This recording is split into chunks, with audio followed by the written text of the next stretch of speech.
Hola a todos, ¿cómo están? Sean bienvenidos nuevamente a mi canal. El día de hoy vamos a estar hablando de un caso muy extraño de dos gemelas que parecían estar unidas más allá del parecido físico, de alguna conexión genética que les había tocado. Parecía que estaban unidas mentalmente, habían creado su propio idioma para comunicarse y un montón de sucesos extraños comenzaron a acontecerles, al punto de que cuando eran separadas a las fuerzas, ambas quedaban en estado catatónico, se quedaban petrificadas, no se movían hasta que volvían a ser unidas. Una cosa muy extraña. Es un caso que fue llevado a la posteridad, fue conocido como el caso de las gemelas silenciosas y hoy vamos a estar hablando de esto. Pero antes de comenzar, dos cosas rápidas. Les quiero contar para la gente de Resistencia Chaco, acá en Argentina obviamente, que el 4 y 5 de abril voy a estar en el evento Horror Live, un evento dedicado exclusivamente al terror, ya sea desde las películas, series, libros, videojuegos y demás. Va a haber un montón de actividades relacionadas obviamente al horror, un montón de invitados importantes muy interesantes, concurso de cosplay de terror, y yo voy a estar hablando un rato con ustedes, dando una charla sobre Stephen King, sobre un montón de cosas que hago aquí en mi canal también. Así que los espero a todos el 4 y 5 de abril en Horror Live en Resistencia Chaco. Les dejo el link del evento aquí debajo en la descripción, si son de ahí no se los pierdan por favor. Número 2, si les gusta este tipo de casos, dejen su like, su suscripción. Cualquier dato que quieran pasarme, escríbanme a mi Instagram, que es @MagnumMephisto, los espero ahí. Y ahora sí, comencemos con el caso del día de hoy. Una vez fuimos dos, las dos éramos uno. No fuimos más dos, uno a través de la vida. Descansa en paz. Este es el poema que se puede leer en la lápida de Jennifer Gibbons. Este poema fue mandado a escribir por su hermana June, quien durante décadas fue su único interlocutor. Fue su sombra hasta que ésta falleció por un pacto que habían armado, un pacto que decía que una de las dos debía morir para que la que sobreviviera tuviese una vida normal.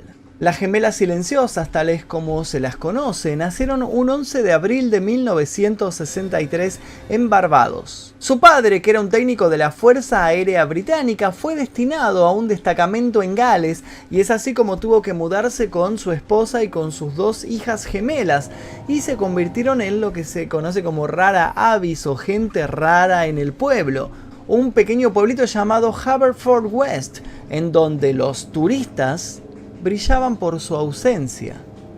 Eran todos nativos del lugar, imagínense, nativos de Gales, en el Reino Unido, y de repente cae esta familia de color a este lugar y obviamente todos los ojos se fijaron en ellos. Las hermanas en sí eran casi inseparables y se comunicaban con una jerga, con un idioma que ellas mismas habían inventado y que solo ellas comprendían. Aunque ya de por sí su comportamiento era extraño, comenzó a hacerse todavía más anormal cuando empezaron a ir a la escuela en Gales. Dado que eran las únicas chicas de color en esta escuela y que obviamente tenían este extraño comportamiento, este idioma raro y eran extravagantes en sí, obviamente se convirtieron en el blanco del bullying de todos sus compañeros y eso las hizo alejarse aún más de la sociedad. La periodista Marjorie Wallace escribió un libro sobre las gemelas silenciosas y dijo que era tal el bullying que sufría que ellas tenían que abandonar las clases antes de que tocara el timbre para así evitar al resto de los alumnos de esta escuela que no paraban de burlarse de ellas y de acosarlas. En ese momento, el idioma que ellas habían creado y por el cual se comunicaban entre sí se volvió aún más ininteligible y se separó por completo del inglés. Nadie más que ellas comprendía lo que estaban diciendo. Llegó un punto en el cual incluso las gemelas dejaron de comunicarse hasta con sus padres. Con la única que hablaban eran con su hermanita menor Rose, quien se convirtió en la única conexión con la realidad. De hecho, la periodista Mia Wallace fue la única persona que logró hacer un contacto y logró entablar una amistad con estas gemelas pasados los años 80. Pero su desconexión comunicativa no era el único punto raro de las gemelas, sino también su comportamiento corporal, también sus gestos y la forma en la cual se movían y actuaban. La gente llegó a decir que eran dos zombies. Ambas realizaban exactamente los mismos movimientos y nadie podía distinguir a una de la otra. Parecían por momentos estar poseídas. Diversos médicos y psicólogos intentaron entablar algún tipo de contacto con las hermanas, pero ellas se negaban por completo a ser examinadas y a ser tratadas por profesionales. A los 14 años los padres decidieron separarlas y mandarlas a escuelas distintas para así lograr que socializaran, para así a ver si podían formar parte de la sociedad de una vez por todas, pero parece que el tratamiento fue peor que la enfermedad, porque cuando se separaban ambas entraban en un estado catatónico. Dado que era imposible separarlas, no lograron adaptarse a las escuelas, la única solución que encontraron fue recluirlas en la casa, así fue como ambas se quedaron encerradas en la misma habitación, donde sus comportamientos extravagantes se multiplicaron, pero sin embargo comenzaron una actividad que parecía ser la única actividad que realizaban por separado. Era la escritura. Sus diarios íntimos son el único objeto que parece rescatar lo que ambas pensaban en ese momento, lo que pasaba por sus cabezas, y leer los párrafos que redactaban resulta ser una actividad bastante escalofriante. Nadie sufre como yo. No con una hermana, apunta Jun en su diario. Con un marido sí, con una mujer sí, con un hijo sí, pero esta hermana mía es una sombra negra que me está robando la luz del sol, es mi único tormento. Jennifer, que había nacido 10 minutos después, veía a su hermana mayor como todo un ejemplo a seguir. Decía que era perfecta en todo y que nunca iba a poder alcanzarla. Decía que era más fuerte, más inteligente, más ingeniosa. Por su parte, Jun sentía esta envidia proveniente de su hermana menor, se daba cuenta de lo que ella sentía. Ella quiere que seamos iguales, hay un brillo asesino en sus ojos. Querido Dios, tengo miedo de ella, no es normal, alguien la está volviendo loca.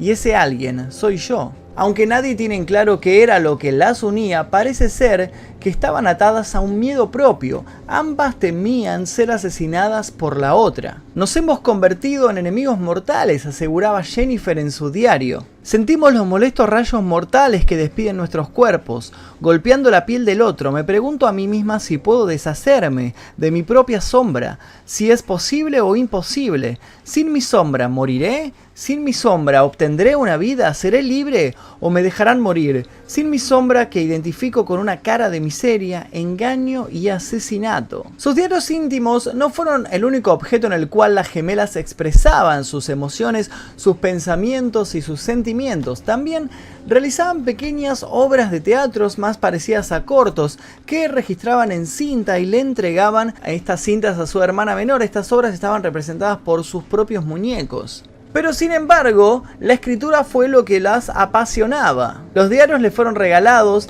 en el año 1979, cuando ellas tenían 16 años, y a partir de ese momento no pararon de escribir, lo que derivó en que empezaran a redactar novelas. Las hermanas trataron por todos sus medios de publicar estas novelas y cuentos cortos en diferentes revistas, pero ninguna parecía estar interesada en sus textos, así que lo que hicieron fue publicarlas por sus propios medios. La novela Pepsi Cola a Dick, escrita por Jun, trata de un joven que es acosado por un profesor y que luego lo asesina y va a parar a un reformatorio donde es acosado por un guardia homosexual. En la novela The Pugilist, Jennifer contaba la historia de un médico que necesitaba un trasplante de corazón para su hijo, pero al no conseguir ningún donante decide matar al perro de la familia y trasplantarle el corazón. Junto con el corazón llega el alma del perro y decide vengarse de este médico por haberlo asesinado. Jennifer también escribe la historia Discomanía, que cuenta la historia de una joven que descubre que la atmósfera de una discoteca mete pensamientos violentos en los jóvenes que van a bailar allí. Todas estas historias fueron un fracaso, nadie en sí las compró, y entonces, un poco frustradas por este suceso, decidieron dedicarse a otras actividades no tan artísticas. Comenzaron a robar, a asfixiarse mutuamente y a provocar incendios. Una actividad que terminó llevándolas a sentarse en el banquillo de los acusados en un jurado. Un juez determinó que su conducta antisocial era un peligro para el resto de la sociedad, así que decidió encerrarlas en una prisión psiquiátrica en donde fueron diagnosticadas con esquizofrenia y pasaron casi una década allí. El lugar se llamaba Broadmoor Hospital y allí fue donde las atiborraron de fármacos, de antidepresivos, de diferentes químicos para ver si de esa manera cambiaban su manera de ser y lograban adaptarse a la sociedad. Obviamente que todos estos fármacos hicieron estragos en su cerebro y su carrera como la carrera de ambas como escritoras quedó truncada allí. Aunque sin embargo comenzaron a escribir nuevamente en sus diarios íntimos. Se las arreglaron para hacer la vida imposible de los guardiacárceles. Había días en los que una se atiborraba de comida y la otra se quedaba sin comer durante un montón de tiempo. Tenían una conducta muy violenta y peligrosa. Y los enfermeros no tenían otra solución que encerrarlas en celdas separadas, pero cuando esto sucedía ya saben lo que pasaba, comenzaban a entrar en un estado catatónico y no sabían cómo hacerlas reaccionar. Sin embargo, allí fue donde empezaron a charlar con otros internos, con algunos guardiacárceles, con algunos médicos, empezaban a socializar de a poco. Fue por estos tiempos cuando la periodista de apellido Wallace logró comunicarse con ellas, logró entrar en contacto y conocer su historia y escribió el libro del cual les hablo, el de las gemelas silenciosas. En una de las entrevistas que estaban teniendo, una de ellas confesó que habían hecho un pacto, que habían pactado que una debía morir para que la otra tuviera una vida normal. Cuando hicieron este pacto, discutieron sobre cuál era la que debía morir y llegaron a la conclusión de que esa era Jennifer, la hermana menor. Ella debía sacrificarse para que su hermana mayor pudiera integrarse a la sociedad, pudiera tener una familia y pudiera ser una persona normal. En marzo de 1993, las gemelas, que ya tenían aproximadamente 30 años, fueron trasladadas a otra clínica, la clínica Caswell, un hospital mental de menor seguridad también en Gales. Cuando llegaron allí, Jennifer parecía estar en este estado catatónico en el que a veces ella se adentraba. Los médicos no podían despertarla hasta que se dieron cuenta de que había fallecido. ¿Cuál era la causa de su muerte? Una miocarditis aguda, que es una inflamación repentina del corazón, lo que provoca que el corazón deje de bombear sangre y la persona fallece a los pocos minutos. Al día de hoy no se sabe qué fue lo que causó este cuadro de miocarditis aguda, algo que es bastante extraño, no es algo común, no sucede todo el tiempo. Se habló tal vez de envenenamiento, pero no se encontró ningún rastro de veneno en su cuerpo cuando le hicieron la autopsia. Es todo un misterio el que cubre el fallecimiento de esta hermana menor de las gemelas silenciosas. Cierto es que su hermana June, luego de esto, pudo sí establecer una vida normal. Al poco tiempo fue liberada del hospital mental, logró recuperarse, empezó a socializar más, empezó a comportarse de una manera completamente diferente a como lo hacía cuando estaba junto con su hermana. En el año 2000 empezó a dar entrevistas, dijo que quería casarse, que quería tener una familia, quería tener hijos, y a partir del año 2008 dejó de tener asistencia psiquiátrica y se mudó a su propia casa en Gales, cerca de la casa de sus padres. Es al día de hoy que sigue siendo un misterio la relación que tenían estas hermanas silenciosas. ¿Qué los unía? ¿Eran acaso esquizofrénicas? ¿Había algo más que unía sus mentes y las hacía comportar de esta manera? Es un caso único en el mundo y es por eso que está bueno conocerlo. Hasta aquí el video del día de hoy, espero que les haya gustado. Si quieren saber más casos como este, por favor dejen su like cuando lleguemos a más de 10.000 likes. Voy a contarles un nuevo caso en el canal. Pueden brindarme cualquier dato a mi Instagram, @MagnusMephisto. Los invito a dejar like, por supuesto también ahí, a seguirme. Mi nombre es Magnus Mephisto, nosotros nos veremos seguramente en el próximo video.